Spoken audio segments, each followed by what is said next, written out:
Here we are doing a driving home review, a very in the dark driving home review at, what's the time? About 11:30. At 11:30 we came out. It's probably a little, 11:38. So there are 22 minutes until Christmas Day. So probably not long after this video we'll be wishing each other a Merry Christmas, which is nice. But today we are, oh god, I'm wobbling all over the place today. Shit about. Today we are reviewing. Really, You know, it's really bumpy. I don't think it's me actually, but we are reviewing James Cameron's greatest hits. But I think they've released it under the title Avatar: Way of Water, because it just seemed to go from James Cameron cliche set piece to James Cameron cliche set piece of all of his biggest films, including Avatar itself. That said, I liked it. Didn't love it. I do love the first one. The first one I only watch once in a while because it is a very long movie, as is this. Neither of them feel like 3 hours while you're watching them, I have to say. Yeah, this one, I mean, I remember watching the first one in 2010 on its opening Saturday night down the IMAX in the Odeon in Cardiff Bay, and being completely blown away by the look, the feel, the world building. But I think A, it's got really dark. I think it's made me realise how much of the first film is the length they went to on characterisation, the newness of that world, and the look and the feel and the aesthetic and the pioneering digital effects, that when you're going back to the same well doesn't capture. It's just more of the same. Yeah. And it's, I would say there's an awful lot of, on a very basic plot level, this is just a retread. So, oh, spoilers, shit, balls, sorry. But I mean, a lot of the reviews say that, and if you've watched the trailer, you can probably figure that out, to be fair. To be fair, we were saying that when we saw the trailer. Yeah. Also, the trailer appears to have footage from Flight of Passage in Disney that isn't anywhere in the film. So I got really excited thinking the location from the ride was going to pop up in the film, and it just kind of didn't, or not directly, that I noticed. I would say, if you're going to do a second Avatar, you'll get more out of Flight of Passage in 4 minutes than you will that whole film in 3 hours, if I'm honest. There was a big scene there was stuff from big scenes from Titanic, big scenes from The Abyss. There were actually bits that I thought, oh, that's very Terminator. They've literally lifted the squad out of Aliens carbon copy right down to the very butch, tattooed, doing her weights, bubblegum chewing Vasquez character.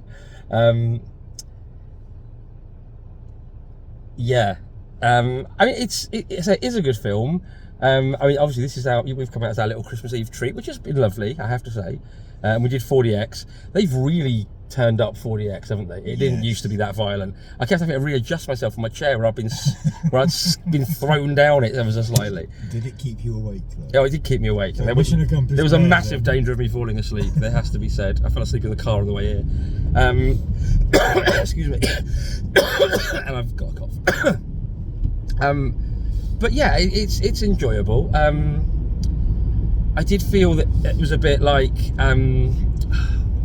the Zoe Saldana character, where I thought her characterisation in the first one had a real alien feel to it.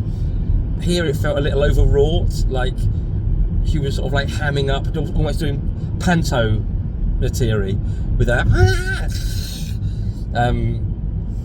She would have looked out of places like Abfab or gimme. I don't know. I mean, again, it looked stunning. I can't take that away from it.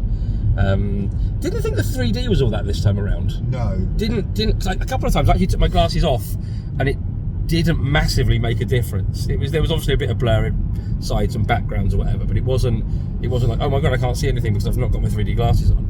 Because I also think the 3D in this was more just to give you depth. A sense of like actual spatial depth. I think it was to give you a depth the story wasn't going to deliver.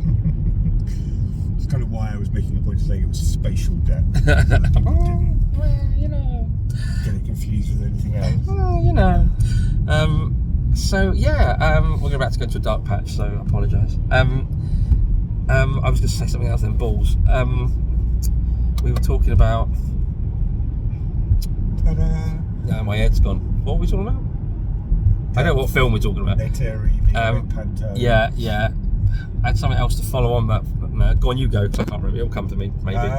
Well, you've kind of covered off most of everything I was going to say. I mean, I enjoy. Oh, Trevor knows around. I enjoyed it for what it was. But yeah, I absolutely agree. You know, it doesn't have the oomph factor that the first one did.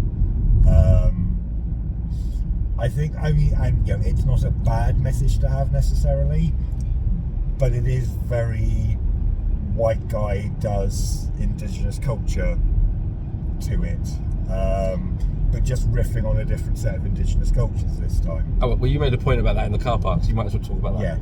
Yes. Well, it's basically, and again, it hopefully shouldn't be massive spoilers because it's probably quite apparent from the trailers, but essentially, if you look at Avatar 1 as kind of riffing off, I suppose, like a lot of like Native American cultures, with the Oneness with the Land, all of that sort of stuff, this is very much riffing off like sort of islander culture. So your Polynesian sort of ethnicities, your Maori, that sort of thing. Right down just in case you missed that, to the point where they even have like Maori style tribal markings on them, Which I've got a bit. I didn't clock from the trailer. That did. So I don't know if the CG wasn't finished in the trailer, or it wasn't. Possibly. You didn't see enough of, like any. You didn't see any character for any length of time to really pick up on it. Maybe I don't know. But it's. I mean, and again, like the first one, it does have some very important, like sort of currently relevant. But not very subtly delivered at No. all, as I pointed out to you on several occasions during the film. Yes, and again, hence my comment about it's very clearly, white dude, Rich straight white man. yes, but basically trying to bring indigenous cultural voices to the big screen. But at least he is, Yes, rather than not. yes, Or Mel Gibsoning it. You know what I mean? oh Jesus, yes. But again, that's when you then get into the argument of the whole. Ultimately, it's better to actually have, actual voices from that community doing it. Yeah, I don't. Outside of the returning cast, I don't know the ethnicity of any of the No. voice actors. When I say voice actors, it was all mocap, I guess. So so I don't know that. To be fair, there were varying accents. And also, there's possibly an argument made for this that doesn't apply.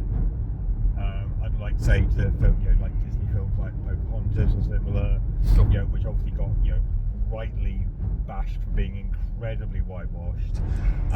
Because ultimately this is a fictitious alien race.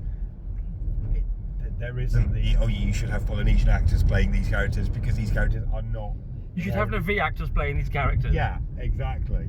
Good luck with that. But yeah, I mean, it was enjoyable. Again, it didn't feel like 3 hours. No. God knows, I've sat through 1.5-hour movies that felt longer than this actual 3-hour movie did. But it was just very by the numbers. Yeah. Absolutely. That was my point that I was going to make. I've remembered it. There now. you go. Basically, what I was going to say was, although it was our little Christmas Eve treat out, I don't think you'd lose anything by just waiting and watching this at home in like 1080 or even 4K preferably. I don't think there's don't feel the need to rush out to the cinema for it, is what I'm saying. Which I know could potentially fuck the franchise if we all did that, with their 7 planned films. I just don't see where they're going to go with 7. I mean, obviously they've got stories planned or whatever it is. I don't know, but even this, you can see where loose threads would pick up another story, but at the same time, if it ends here, There's no big like, oh my god, it ends here. It'd be like, yeah, okay, fine, don't make 3, don't care. Yeah. So yeah, so it's a decent enough film, but it's probably more of a sit at home and watch with the family on a bank holiday than rush out to the cinema now. Yes, because at least then you can also pause it partway through if you need a loo break. Yeah, but like I said, it didn't feel like 3 hours. But you know, so yeah, so it's a middle of the road for me. It'd be like a 5 out of 10, 5, 6 out of 10. Fair. That's it. But there we are. Well, it is 12 minutes now to Christmas Day. So whenever you're watching this, because by the time it's uploaded, it will be Christmas Day or beyond. Have a lovely Christmas. Merry Christmas. Bye.